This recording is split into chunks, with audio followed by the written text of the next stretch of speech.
Jawa Broadcast.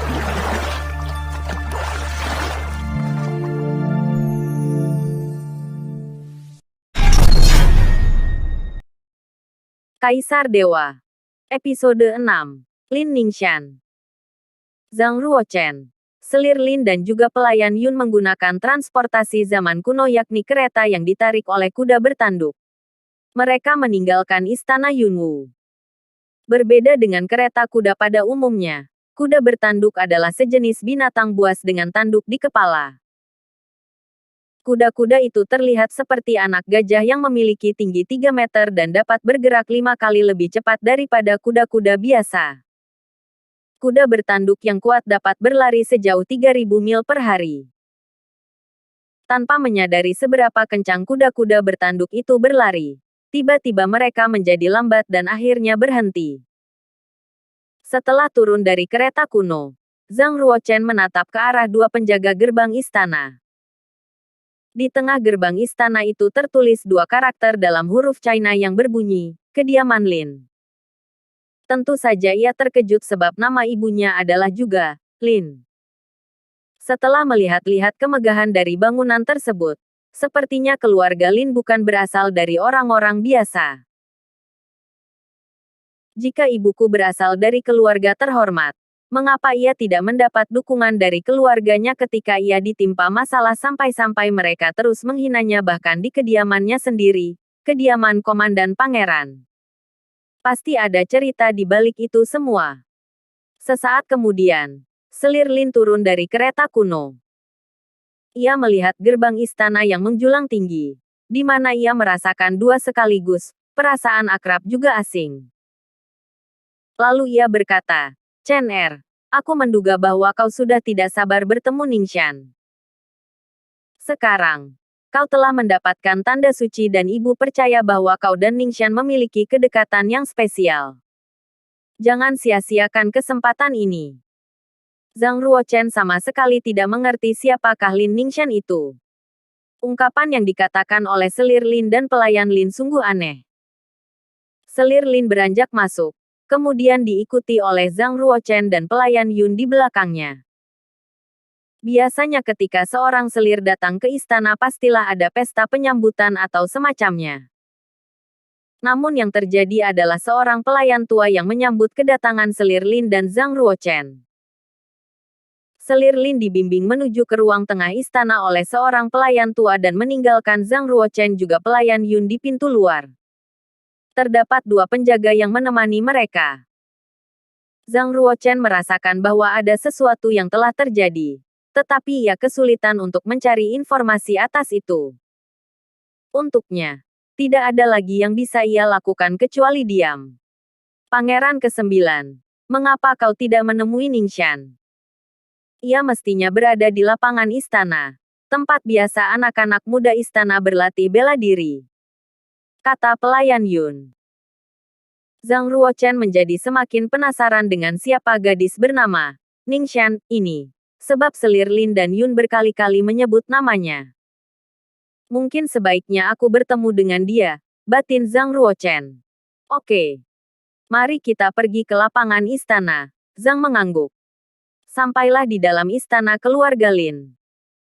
Di aula kuno, ada Lin Fengxian, pemimpin keluarga Lin yang sedang duduk di kursi raja. Ia berkumis dan berumur sekitar 30 tahun. Ia nampak sedang menatap Selir Lin yang duduk di depannya. Pangeran ke-9 adalah generasi penerus kediaman Komandan Pangeran. Meski ia telah mendapatkan tanda suci, ia meski harus pergi ke perpustakaan buku yang berada di kediaman Komandan Pangeran untuk belajar tentang latihan kemampuan. Selir Lin, lalu mengapa kau meminta itu dan datang kemari? Selir Lin menggigit bibirnya lalu, aku tidak meminta, tetapi memohon kepadamu kakak. Dapatkah kau memberikan Chen Er sebuah buku tentang latihan kemampuan? Sebab walau bagaimanapun dia masih keponakanmu. Brak. Dentum suara meja yang digebrak oleh Lin Fengxian yang seketika menjadi marah. Sekarang kau membutuhkan aku. Beraninya kau datang dan bicara tentang keluarga. 3 tahun lalu, aku pergi ke kediaman Komandan Pangeran dan memohon kepadamu.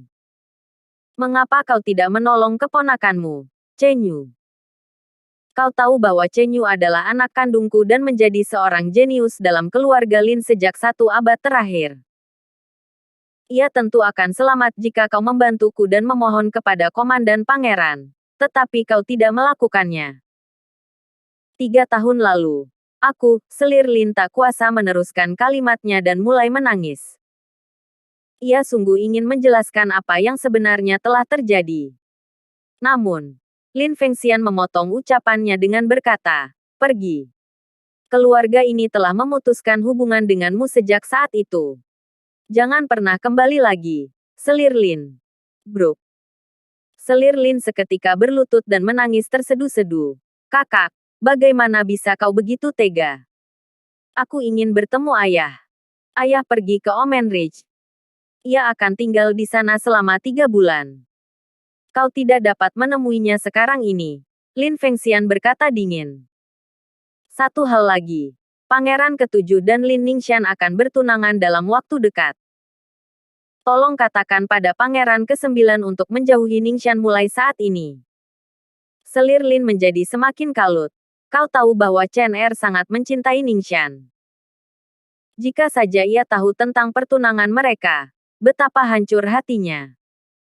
Juga mengapa harus Pangeran ke-7?" Lin Fengxian berkata, "Pangeran ke-7 mendapatkan tingkat 7 dari tanda suci sejak usia 3 tahun. Itu berarti ia adalah seorang jenius.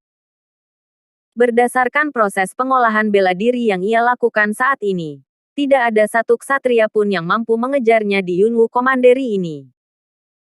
Keluarga Lin pasti memiliki masa depan yang cerah jika saja Ningxian menikah dengan dia." Meskipun Pangeran ke-9 dan Ningxian saudara sepupu di mana mereka saling mencintai sejak kecil, tetapi Pangeran ke-9 hanyalah orang biasa. Ia tidak pernah mendapatkan tanda suci meski telah berusia 16 tahun. Itu telah membuktikan bahwa ia tidak akan mampu menciptakan apa-apa dalam hidupnya. Bahkan jika ia bersikeras untuk berlatih, ia hanya mampu mencapai tingkatan lanjutan di alam kuning. Ia betul-betul terlalu lemah bila dibandingkan dengan Pangeran ke-7. Selir Lin bertanya, "Apakah Ningxian mau menerima lamaran dari Pangeran ke-7? Apakah ia akan bahagia jika pernikahannya adalah demi kemakmuran keluarga?" Lin Fengxian menatap Selir Lin dan berteriak, "Kau salah.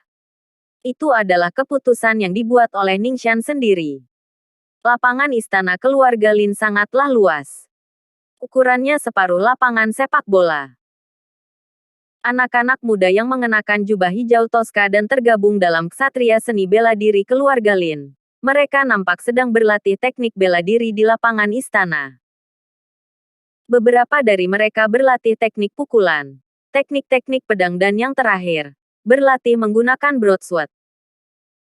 Beberapa di antara mereka adalah para elit dari keluarga Lin dan mereka yang telah mendapatkan tanda suci. Mereka semua berlatih di bawah komando para ksatria senior yang memiliki aura yang berbeda." Zhang menganggukkan kepala dan berkata pada dirinya sendiri, "Keluarga Lin pasti adalah keluarga yang terhormat di Yunwu Commandery." Tiba-tiba, Zhang Ruochen melihat seorang gadis yang ramping dan cantik. Gadis itu sepertinya masih berusia 14 atau 15 tahun tetapi telah memiliki bentuk tubuh yang ranum, alis yang tebal, mata yang jernih, serta kulit yang bersih. Sungguh gadis yang menawan. Ia menggenggam sebilah pedang yang diselimuti sinar tipis berwarna hijau toska. Aura yang memancar dari pedang napas mengelilingi tubuhnya saat ia berjalan. Itu terlihat seperti seekor angsa yang anggun atau sama cantiknya dengan naga yang terbang di angkasa. Itu terjadi sebab ia telah menguasai teknik pedang. Kilatan aura yang mengelilingi tubuhnya telah dilepaskan. Itu adalah teknik yang diberi nama pedang yang mengikuti hati. Gadis itu memiliki kemampuan seni bela diri dan telah mencapai tingkat medium dari alam kuning, yang mana ia mestinya lebih kuat daripada Pangeran ke-8. Batin Zhang Ruochen. Wah! Apakah itu Pangeran ke-9? Apa yang membuatnya berkunjung ke kediaman Lin? Ucap salah satu ksatria muda dari keluarga Lin saat melihat Zhang Ruochen yang berdiri di luar lapangan istana dan tersenyum ke arahnya. Dia datang pasti untuk menemui saudari Ningxian. Betapa sialnya. Saudari Ningxian tidak ingin bertemu lagi dengannya. Aku dengar ia telah mendapatkan tanda suci. Mahem. Ia tidak mendapatkan tanda suci sampai usia 16. Apakah ia bisa memiliki pencapaian yang lebih?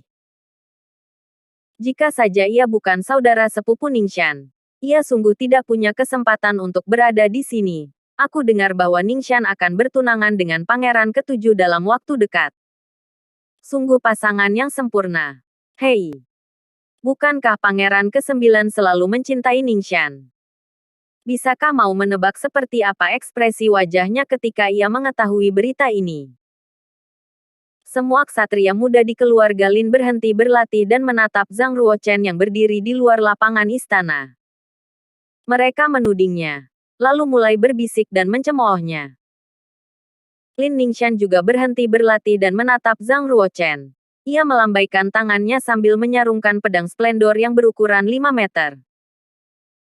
Lin Ningxian berjalan mendekati Zhang Ruochen.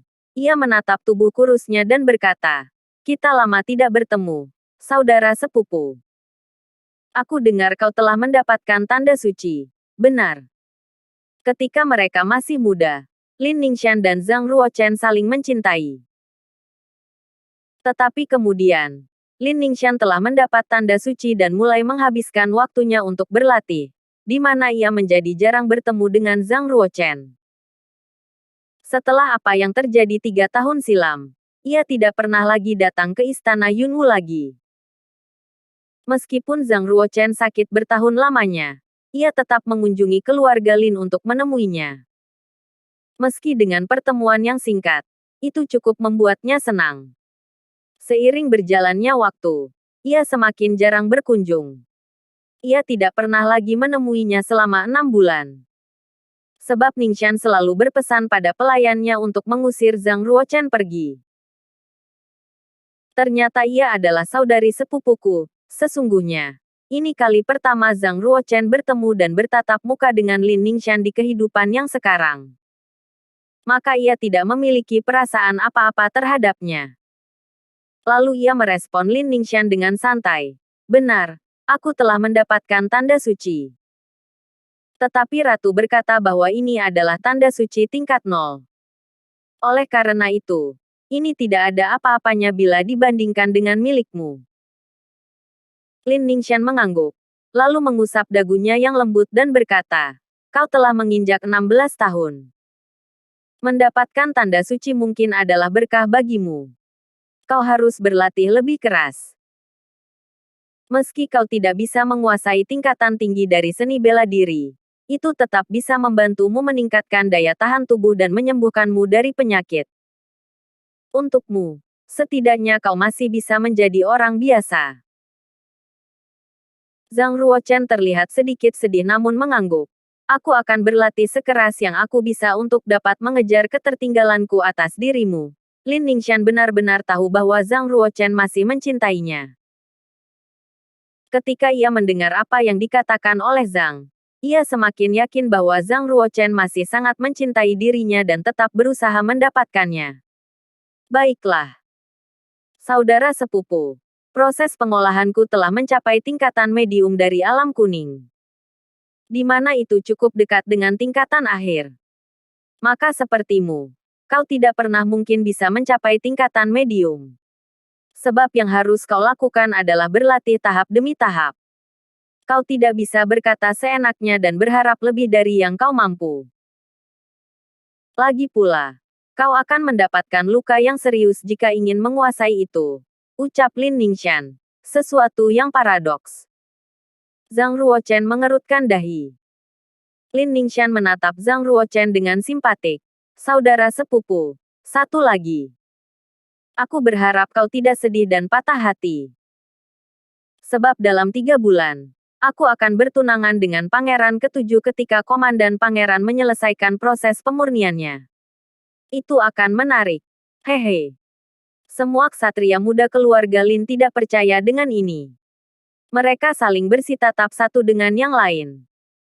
Mereka tidak percaya terhadap reaksi Zhang Ruochen ketika mendengar kabar pertunangan Lin Ningxian.